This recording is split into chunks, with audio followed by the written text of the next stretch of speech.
ਮਿੰਟੂ ਜੀ ਗੱਲ ਕਰੀਏ ਇੱਕ ਫਲਾਈਟ ਦੀ ਜਿਸ ਦੇ ਵਿੱਚ ਇੱਕ ਯਾਤਰੂ ਮੁਸਾਫਰ ਦੇ ਨਾਲ ਬੜਾ ਭੈੜਾ ਤਜਰਬਾ ਹੋਇਆ।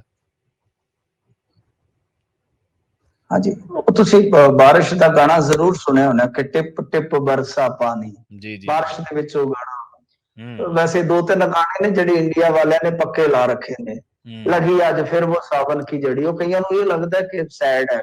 ਪਰ ਮਿੰਟੂ ਜੀ ਗੀਤ ਮੈਨੂੰ ਤਾਂ ਕੁਛ ਤੁਹਾਡੇ ਨਾਲ ਖਬਰਾਂ ਕਰਦੇ ਨੂੰ ਇੰਨਾ ਚਿਰ ਹੋ ਗਿਆ, ਮੈਨੂੰ ਲੱਗਦਾ 100-150 ਗਾਣਾ ਜਿਹੜਾ ਤੁਹਾਡੇ ਜ਼ੁਬਾਨੀ ਰਟਿਆ ਹੋਇਆ ਔਰ ਐਨ ਮੌਕੇ ਤੇ ਤੁਸੀਂ ਯਾਦ ਕਰ ਲੈਂਦੇ ਜੀ, ਨਹੀਂ ਉਹ ਫਿਰ ਤੁਹਾਨੂੰ ਪਤਾ ਜੀ, ਕਿ ਕੁਛ ਚੀਜ਼ਾਂ ਰਹਿ ਜਾਂਦੀਆਂ ਜਵਾਨੀ ਵੇਲੇ ਜੋ ਚੀਜ਼ਾਂ ਵੇਖੀਆਂ ਸੁਣੀਆਂ ਹੁੰਦੀਆਂ ਨੇ। ਜੀ, ਤੇ ਖੈਰ ਗੱਲ ਇਹ ਆ ਕਿ ਉਹ ਟਿਪ ਟਿਪ ਵਰਸਾ ਪਾਣੀ ਵਾਲਾ ਗੀਤ ਚੇਤੇ ਆ ਗਿਆ ਤੇ ਉਹਦੇ ਵਿੱਚ ਹੋਇਆ ਕੀ ਆ ਕਿ ਜਿਹੜਾ ਯਾਤਰੂ ਜੀ। ਬੈਠਣ ਸਾਰੀ ਉਹਨੇ ਮੁੰਬਈ ਤੋਂ ਜਬਲਪੁਰ ਜਾਣਾ ਸੀਗਾ। हुँ, ਜਦੋਂ ਉਹ ਸਪਾਈਸ ਜੈਟ ਦੀ ਫਲਾਈਟ ਦੇ ਵਿੱਚ ਬੈਠਾ हुँ, ਤੇ ਜਿਵੇਂ ਰੋਡਵੇਜ਼ ਦੀਆਂ ਕਿਸੇ ਟਾਈਮ ਲਾਰੀਆਂ ਚੋਂਦੀਆਂ ਜਾਂਦੀਆਂ ਤਾਂ हुँ। ਉਹ ਉੱਥੋਂ ਮਤਲਬ ਕਿ ਉਹ ਜਹਾਜ਼ ਦੇ ਵਿੱਚੋਂ ਉੱਤੋਂ ਪਾਣੀ ਚੋਰਿਆ ਸੀ। जी, ਉਹਨੇ जी, जी। ਸ਼ਿਕਾਇਤ ਕੀਤੀ, ਉਹਨੇ ਆਖਿਆ ਮਹਾਰਾਜ ਇਹ ਤੇ ਬੜਾ ਬੁਰਾ ਹਾਲ ਆ।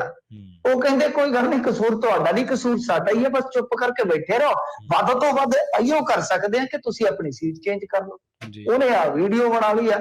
ਹੁਣ ਉਹ ਯਾਤਰੀ ਕਹਿੰਦਾ ਕਿ ਸਾਰੇ ਰਾਹ ਮੈਂ ਬਾਰਿਸ਼ ਦਾ ਆਨੰਦ ਲੈਂਦਾ ਆਇਆ, ਭਿੱਜਦਾ ਆਇਆ। ਤਾਂ ਇਹ ਹੁਣ ਕਹਿੰਦੇ ਆ ਕਿ ਸ਼ਿਕਾਇਤ ਮੈਂ ਦੇਵਾਂਗਾ हुँ, ਜਿਹੜੇ ਇਹ ਹੁੰਦੇ ਆ ਹਵਾਬਾਜ਼ੀ ਵਾਲੇ ਮੰਤਰੀ ਉਹਨਾਂ ਨੂੰ। ਵੈਸੇ ਅੱਜ ਇੱਕ ਹੋਰ ਵੀਡੀਓ ਵਾਇਰਲ ਹੋਈ ਆ, ਇੱਥੇ ਬਾਡੀ ਬਿਲਡਰ ਵੀ ਹੈ ਤੇ ਦਾਰੂ ਵੀ ਉਹ ਆਮ ਹੀ ਪੀਂਦਾ, ਰੀਲਾਂ ਦੇ ਵਿੱਚ ਸਿਗਰਟਾਂ ਸੁਗਟਾਂ ਫੂਕਦਾ ਚੰਗੀਆਂ। जी। ਉਹਦਾ ਵੀ ਰੌਲਾ ਪਿਆ, ਉਹ ਫਲਾਈਟ ਦੇ ਵਿੱਚ ਹੀ ਸਿਗਰਟ ਲਾ ਕੇ ਬੈਠਾ। हुँ, ਉਹ ਵੀ ਰੌਲਾ ਚੱਲ ਰਿਹਾ। ਇੱਥੇ ਵੀ ਕਿਤੇ ਨਾ ਕਿਤੇ ਮੁਸਾਫਰਾਂ ਦੀ ਸਿਕਿਉਰਿਟੀ ਦਾ ਮਸਲਾ ਹੈ ਕਿ ਭਾਈ ਇਸ ਤਰ੍ਹਾਂ ਜਾਨ ਜੋਖਮ ਚ ਤੁਸੀਂ ਪਾ ਰਹੇ ਹੋ।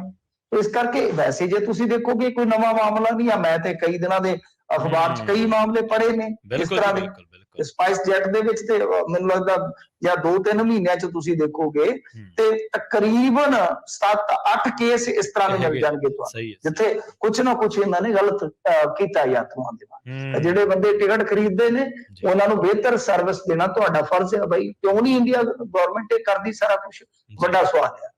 ਜੀ, ਬਿਲਕੁਲ ਸਹੀ ਕਿਹਾ ਤੁਸੀਂ ਮਿੰਟੂ ਜੀ। ਇਸ ਤਰ੍ਹਾਂ 7-8 ਘਟਨਾਵਾਂ ਤਾਂ ਯਾਤਰੂਆਂ ਨਾਲ ਹੈ। ਜੇ ਦੂਜੀਆਂ ਤਕਨੀਕੀ ਖਾਮੀ ਦੀਆਂ ਕਰ ਲਈਏ ਤਾਂ ਸ਼ਾਇਦ ਦਰਜਨ ਦੇ ਨੇੜੇ ਹੋ ਜਾਣਗੀਆਂ।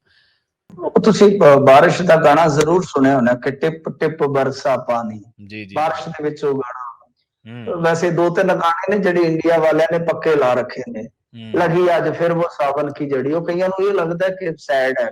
ਪਰ ਮਿੰਟੂ ਜੀ ਮੈਨੂੰ ਗੀਤ ਤਾਂ ਕੁਛ ਤੁਹਾਡੇ ਨਾਲ ਖਬਰਾਂ ਕਰਦੇ ਨੂੰ ਇੰਨਾ ਚਿਰ ਹੋ ਗਿਆ, ਮੈਨੂੰ ਲੱਗਦਾ 100-150 ਗਾਣਾ ਜਿਹੜਾ ਤੁਹਾਡੇ ਜ਼ੁਬਾਨੀ ਰਟਿਆ ਹੋਇਆ ਔਰ ਐਨ ਮੌਕੇ ਤੇ ਤੁਸੀਂ ਯਾਦ ਕਰ ਲੈਂਦੇ ਜੀ, ਨਹੀਂ ਉਹ ਫਿਰ ਤੁਹਾਨੂੰ ਪਤਾ ਜੀ, ਕਿ ਕੁਛ ਚੀਜ਼ਾਂ ਰਹਿ ਜਾਂਦੀਆਂ ਜਵਾਨੀ ਵੇਲੇ ਜੋ ਚੀਜ਼ਾਂ ਵੇਖੀਆਂ ਸੁਣੀਆਂ ਹੁੰਦੀਆਂ ਨੇ। ਜੀ। ਤੇ ਖੈਰ ਗੱਲ ਇਹ ਆ ਕਿ ਉਹ ਟਿਪ ਟਿਪ ਵਰਸਾ ਪਾਣੀ ਵਾਲਾ ਗੀਤ ਚੇਤੇ ਆ ਗਿਆ ਤੇ ਉਹਦੇ ਵਿੱਚ ਹੋਇਆ ਕੀ ਆ ਕਿ ਜਿਹੜਾ ਯਾਤਰੂ ਜੀ। ਬੈਠਣ ਸਾਰੀ ਉਹਨੇ ਮੁੰਬਈ ਤੋਂ ਜਬਲਪੁਰ ਜਾਣਾ ਸੀਗਾ। हुँ, ਜਦੋਂ ਉਹ ਸਪਾਈਸ ਜੈਟ ਦੀ ਫਲਾਈਟ ਦੇ ਵਿੱਚ ਬੈਠਾ हुँ, ਤੇ ਜਿਵੇਂ ਰੋਡਵੇਜ਼ ਦੀਆਂ ਕਿਸੇ ਟਾਈਮ ਲਾਰੀਆਂ ਚੋਂਦੀਆਂ ਜਾਂਦੀਆਂ ਤਾਂ हुँ। ਉਹ ਉੱਥੋਂ ਮਤਲਬ ਕਿ ਉਹ ਜਹਾਜ਼ ਦੇ ਵਿੱਚੋਂ ਉੱਤੋਂ ਪਾਣੀ ਚੋਰਿਆ ਸੀ। जी, ਉਹਨੇ जी, जी। ਸ਼ਿਕਾਇਤ ਕੀਤੀ, ਉਹਨੇ ਆਖਿਆ ਮਹਾਰਾਜ ਇਹ ਤੇ ਬੜਾ ਬੁਰਾ ਹਾਲ ਆ। हुँ, ਉਹ ਕਹਿੰਦੇ ਕੋਈ ਗੱਲ ਨਹੀਂ, ਕਸੂਰ ਤੁਹਾਡਾ ਨਹੀਂ, ਕਸੂਰ ਸਾਡਾ ਹੀ ਹੈ, ਬਸ ਚੁੱਪ ਕਰਕੇ ਬੈਠੇ ਰਹੋ। हुँ। ਵੱਧ ਤੋਂ ਵੱਧ ਇਹੀਓ ਕਰ ਸਕਦੇ ਆ ਕਿ ਤੁਸੀਂ ਆਪਣੀ ਸੀਟ ਚੇਂਜ ਕਰ ਲਓ। जी, ਉਹਨੇ ਆ ਵੀਡੀਓ ਬਣਾ ਲਈ ਆ। ਹੁਣ ਉਹ ਯਾਤਰੀ ਕਹਿੰਦਾ ਕਿ ਸਾਰੇ ਰਾਹ ਮੈਂ ਬਾਰਿਸ਼ ਦਾ ਆਨੰਦ ਲੈਂਦਾ ਆਇਆ, ਭਿੱਜਦਾ ਆਇਆ।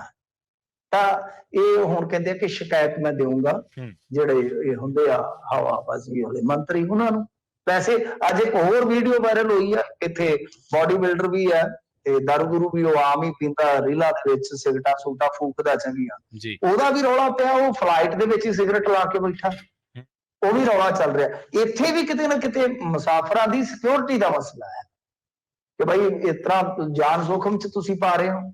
ਇਸ ਕਰਕੇ ਵੈਸੇ ਜੇ ਤੁਸੀਂ ਦੇਖੋਗੇ ਕੋਈ ਨਵਾਂ ਮਾਮਲਾ ਨਹੀਂ ਆ। ਮੈਂ ਤੇ ਕਈ ਦਿਨਾਂ ਦੇ ਅਖਬਾਰ ਚ ਕਈ हुँ। ਮਾਮਲੇ ਪੜ੍ਹੇ ਨੇ ਇਸ बिल्कुल जी, ਤਰ੍ਹਾਂ ਦੇ। बिल्कुल, बिल्कुल। ਸਪਾਈਸ ਜੈਟ ਦੇ ਵਿੱਚ ਤੇ ਮੈਨੂੰ ਲੱਗਦਾ ਜਾਂ 2-3 ਮਹੀਨਿਆਂ ਚ ਤੁਸੀਂ ਦੇਖੋਗੇ हुँ, ਤੇ ਤਕਰੀਬਨ 7-8 ਕੇਸ ਇਸ ਤਰ੍ਹਾਂ ਦੇ ਮਿਲ ਹੈਗੇ। ਜਾਣਗੇ ਤੁਹਾਨੂੰ, ਸਹੀ ਹੈ, ਸਹੀ। ਜਿੱਥੇ ਕੁਛ ਨਾ ਕੁਛ ਇਹਨਾਂ ਨੇ ਗਲਤ ਕੀਤਾ ਯਾਤਰੂਆਂ ਦੇ ਨਾਲ। हुँ, ਜਿਹੜੇ ਬੰਦੇ ਟਿਕਟ ਖਰੀਦਦੇ ਨੇ जी, ਉਹਨਾਂ ਨੂੰ ਬਿਹਤਰ ਸਰਵਿਸ ਦੇਣਾ ਤੁਹਾਡਾ ਫਰਜ਼ ਹੈ। ਬਾਈ ਕਿਉਂ ਨਹੀਂ ਇੰਡੀਆ ਗਵਰਨਮੈਂਟ ਇਹ ਕਰਦੀ ਸਾਰਾ ਕੁਝ? जी। ਵੱਡਾ ਸਵਾਲ ਹੈ।